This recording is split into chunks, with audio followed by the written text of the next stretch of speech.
नमस्कार दोस्तों, आपका स्वागत है अपने YouTube channel P for portfolio में। आज हम बात करने वाले हैं एशियन पेंट्स के बारे में। इसके क्वार्टर वन के रिजल्ट्स आ चुके हैं और प्रॉफिट में धमाकेदार गिरावट देखने को मिल रही है।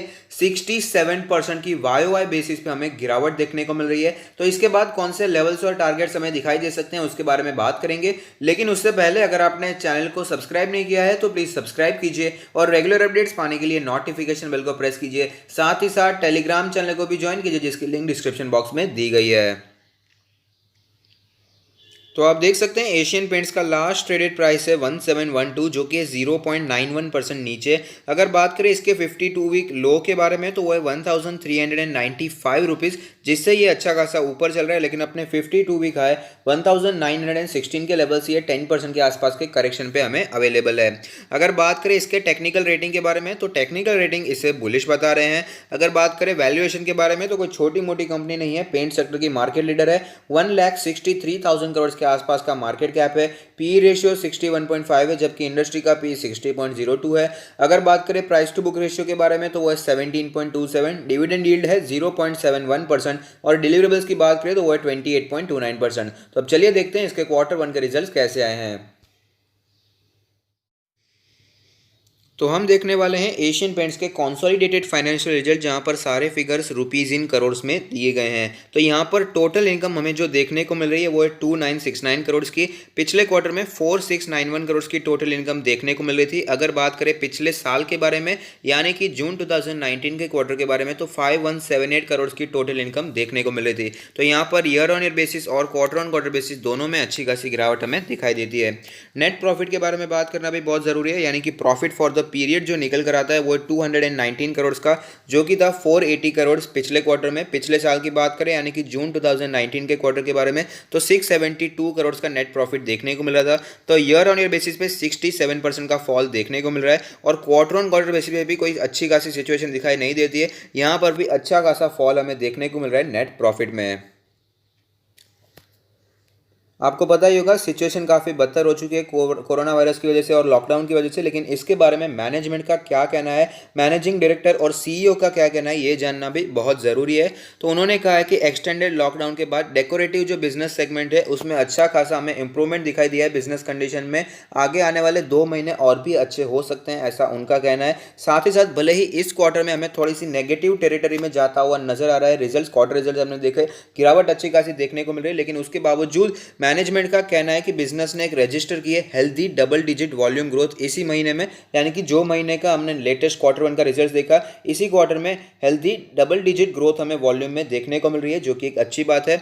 आपको पता ही होगा एशियन पेंट सिर्फ और सिर्फ पेंट सेक्टर में काम नहीं करती, होम इंप्रूवमेंट कैटेगरी में भी काम करने लगी है। तो उनका ये भी कहना है कि जो इंडिया में दूसरे तो उनके बिजनेस सेगमेंट है, पेंट सेक्टर हो गया यानी कि कोटिंग सेक्टर, और साथ ही साथ होम इंप्रूवमेंट कैटेगरी, उसमें दोनों में हमें इंप्रूवमेंट देखने को मिल रही है। हालांकि वो एक लोअर पेस पे है लेकिन इंप्रूवमेंट देखना ये भी एक अच्छी बात है। उनका जो इंटरनेशनल बिजनेस पोर्टफोलियो है उन्होंने भी काफ़ी अच्छा सपोर्ट किया है, क्योंकि फेवरेबल ऑपरेटिंग कंडीशंस देखने को मिल रही है मिडिल ईस्ट में, अफ्रीका में, और उनका कहना है कि नेपाल और बांग्लादेश में थोड़ा सा अभी भी इम्पैक्टेड हुआ है पैंडेमिक की वजह से, लेकिन सिचुएशन सुधरती हुई नजर आती है। और आपको पता ही होगा क्रूड ऑयल काफ़ी ज़्यादा इंपॉर्टेंट होता है पेंट सेक्टर में, और क्रूड ऑयल के प्राइसेस काफ़ी नीचे चले गए थे, उसकी वजह से प्रॉफिटेबिलिटी में काफ़ी फर्क पड़ चुका है। प्रॉफिटेबिलिटी बिजनेस में काफ़ी बढ़ चुकी है क्योंकि रॉ मटेरियल के प्राइसेस काफ़ी नीचे जा चुके हैं। रॉ मटेरियल यानी कि क्रूड ऑयल ही हो गया, इससे कॉस्ट कंट्रोल मेजर्स पे बहुत ज़्यादा इफेक्ट पड़ सकता है। और आपको पता ही होगा मैनेजमेंट काफ़ी एफिशिएंट है, तो मैनेजमेंट ने भी एक्टिवली इसे मैनेज किया है और अच्छी तरह से इसे मैनेज करते हुए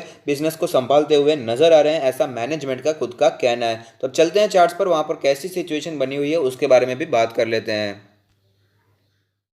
तो आप देख सकते हैं कि हम लोग चार्ट्स पर आ चुके हैं, जहां पर हमें पता चलता है कि मार्केट में भयंकर गिरावट के समय 1450 के आसपास का लेवल इसके लिए अच्छा खासा सपोर्ट बना हुआ था और उसके बाद ऊपर की मूवमेंट देखने को मिली, लेकिन वापस स्टॉक नीचे आता हुआ नजर आ रहा था। 1500 के आसपास स्टॉक ने सपोर्ट लिया और वापस तेजी दिखाई और एक ही रेंज में फिलहाल वो ट्रेड करता हुआ हमें नजर आता है।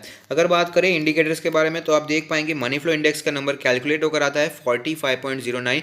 यहाँ पर कंटिन्यूसली वीकनेस ही साफ साफ नजर आती है। अगर बात करें आरएसआई के बारे में, तो आप देख पाएंगे आरएसआई का नंबर कैलकुलेट होकर आता है 53.69। यहाँ पर काफ़ी समय से आरएसआई एक ही जोन में ट्रेड करता हुआ नजर आता है। एमएससीडी के बारे में भी बात कर लेते हैं। एमएससीडी में कोई भी फिलहाल सिचुएशन दिखाई नहीं दे रही है, कंफ्यूजिंग सिचुएशन हम कह सकते हैं। यहाँ पर कोई भी साफ सिग्नल हमें दिखाई नहीं देता है। अगर बात करें यहाँ पर इसके बॉलिंजर बैंड के बारे में, तो बॉलिंजर बैंड के अपर बैंड के आसपास रेजिस्टेंस फेस करने के बाद स्टॉक में थोड़ी सी गिरावट देखने को मिल रही है और फिलहाल इसका जो रेंज है वो काफ़ी छोटा हो गया है। अपर बैंड कैलकुलेट होकर आता है 1746 के आसपास का लेवल, मीडियन जो है वो है 1705 का लेवल। और बात करें लोअर बैंड के बारे में, तो लोअर बैंड है 1664 का लेवल। अब बात कर लेते हैं इसमें पिवट पॉइंट्स के बारे में, तो आप देख पाएंगे पिवट लेवल कैलकुलेट होकर आता है 1692 का लेवल। रेजिस्टेंस की बात करें तो यहाँ पर रेजिस्टेंस के तौर पर हमें 1808 का लेवल फेस करना पड़ सकता है। उसके भी नीचे जाए तो यहाँ पर 1572 का लेवल एज ए सपोर्ट हमें दिखाई दे सकता है अगर स्टॉक में हमें गिरावट देखने को मिलती है। उससे भी नीचे जाए तो 1456 का लेवल भी हमें दिखाई दे सकता है। हालांकि इतनी ज़्यादा गिरावट आगे आने वाले कुछ ही दिनों में हो जाएगी, इसके चांसेस कम ही दिखाई देते हैं। अब चलते हैं ऑल टाइम चार्ट पर, जहां पर एक कैंडल 1 मंथ को रिप्रेजेंट करेगी, जिससे हमें पता चलेगा कैसी मूवमेंट इसमें बनी हुई है। तो आप देख पाएंगे ऑल टाइम चार्ट पर हमें पता चलता है स्टॉक ने धमाकेदार मूवमेंट बनाकर दी है। एक मल्टी बैगर स्टॉक रहा है, मल्टी बैगर रिटर्न इस स्टॉक ने हमें बनाकर दिए हैं। अब देख पाएंगे कभी भी ज़्यादा डीप करेक्शन स्टॉक में देखने को नहीं मिलता है। जब भी करेक्शन देखने को मिलता है तो 20 मंथ्स के ईएमए उसी के आसपास स्टॉक सपोर्ट लेता है और वापस हमें तेजी भी कंटिन्यू रहती हुई नजर आती है। तो इस टाइम जो 20 मंथ्स का ईएमए कैलकुलेट होकर आता है वो है 1609 का लेवल। अब बात कर लेते हैं इसमें पोजीशंस के बारे में। अगर आपने यहाँ पर ऊपर पोजीशन बनाकर रखी है, आप अभी डीप लॉस में चल रहे हैं, तो मेरा मानना है बिल्कुल भी टेंशन लेने की ज़रूरत नहीं है। अच्छा शेयर है, लॉन्ग टर्म के लिए इसे आप अपने पोर्टफोलियो में जगह दे सकते हैं। अनडिस्प्यूटेड मार्केट लीडर है पेंट सेक्टर का, 50% से भी ज़्यादा का मार्केट शेयर एशियन पेंट्स के पास है। तो यहाँ पर चिंता की कोई भी बात नहीं है, लॉस बुक करने की आपको ज़रूरत मुझे दिखाई नहीं देती है। अगर आपने यहाँ पर नीचे पोजीशन बनाकर रखी है, आप अभी प्रॉफिट में चल रहे हैं, लॉन्ग टर्म के लिए लिया है तो लॉन्ग टर्म के लिए होल्ड कीजिए, लेकिन अगर आपने शॉर्ट टर्म के लिए लिया है तो मेरा मानना है प्रॉफिट बुकिंग भी आप कर सकते हैं। अब बात कर लेते हैं फ्रेश बाय के बारे में। तो जो एग्रेसिव इन्वेस्टर हैं, जो एक्टिव इन्वेस्टर हैं, उनके लिए 1600 के आसपास का लेवल अच्छा लेवल है, जहां से वो बाइंग शुरू कर सकते हैं, क्योंकि स्टॉक ने पहले भी वहां पर सपोर्ट लिया था और वापस हमें तेजी भी दिखाई दी थी। और साथ ही साथ हमने ये भी देखा स्टॉक जनरली 20 मंथ्स के आसपास ही सपोर्ट लेता है, तो वो लेवल भी 1600 के आसपास बनकर आता था। तो जो एग्रेसिव इन्वेस्टर है वो 1580 से करके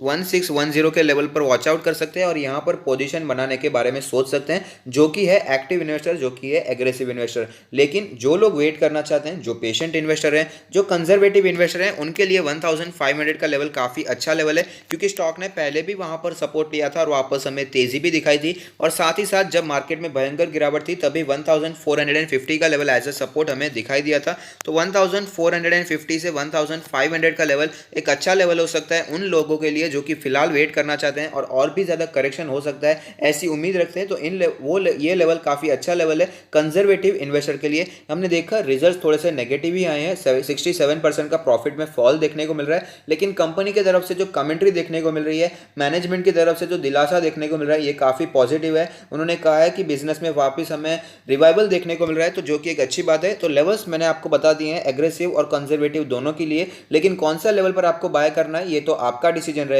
लेकिन अगर आपको ये वीडियो पसंद आता है तो लाइक कीजिए, शेयर कीजिए, कमेंट कीजिए, सब्सक्राइब कीजिए और मुझे मोटिवेट कीजिए। Thank you, stay happy, happy investing.